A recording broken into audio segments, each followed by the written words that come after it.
pictural n'est pas une histoire de la peinture en Martinique. Ça n'est pas non plus un inventaire exhaustif des peintres en activité. En réalité, c'est une réflexion sur l'évolution de la peinture en Martinique aujourd'hui. Comment les peintres questionnent-ils et renouvellent-ils l'acte de peindre?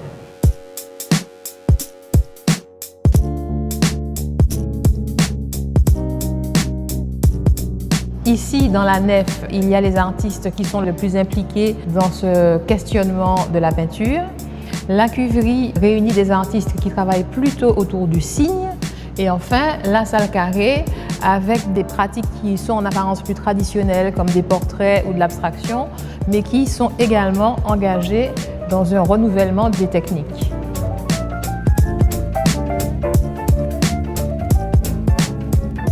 Il y a des artistes qui utilisent des matériaux inusités. Et donc vous avez bien évidemment Valérie John qui utilise du papier recyclé et de l'encre de photocopieur, mais il y a aussi les radios d'Ernest Breuler et ses gommettes autocollantes. Il y a des matériaux inusités, mais aussi des matériaux recyclés. Thierry Cowett, lui, recycle sans cesse ses anciennes œuvres, donc c'est du recyclage.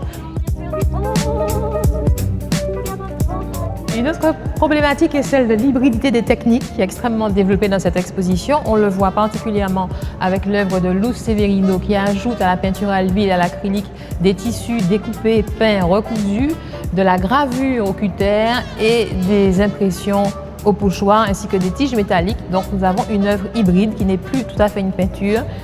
On retrouve cette même hybridité des techniques avec Marajo qui mêle de la peinture, de la photographie, des objets réels et qui a une œuvre qui déborde du mur, qui dégringole au sol et qui occupe l'espace différemment.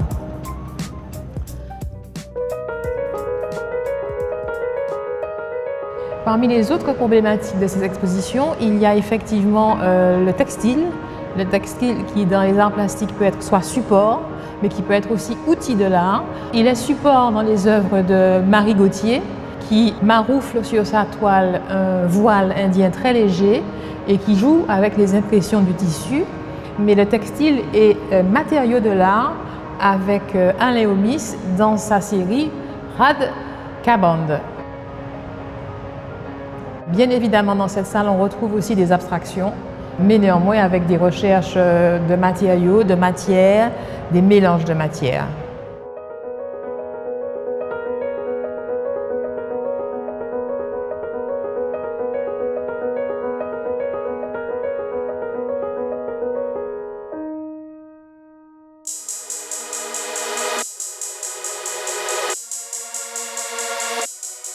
Dans la cuverie, vous avez des artistes qui travaillent autour de la problématique du signe. Les signes peuvent être réels, avec Victor Anissé et Wolfric, ou ils peuvent être imaginaires, imaginés par l'artiste, comme avec Ricardo et Abda Faye.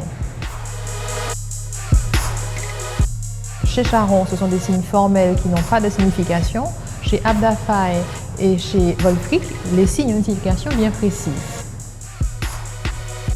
Il y a un paradoxe de la peinture. C'est à la fois la forme artistique la plus appréciée, la plus achetée, et en même temps, depuis les années 60, elle perd de sa visibilité sur les cimaises parce qu'elle est concurrencée par d'autres formes artistiques comme l'installation, la photographie, la vidéo. Alors ce qui se passe aujourd'hui, c'est l'évolution de la peinture. La peinture devient de plus en plus hybride, elle devient polymorphe, elle se nourrit de toutes les autres formes et elle évolue, et c'est ainsi ce que nous montre cette exposition. On peut être curieux de savoir dans quel sens la peinture va évoluer et ce qu'elle va devenir dans 10 ou 20 ans.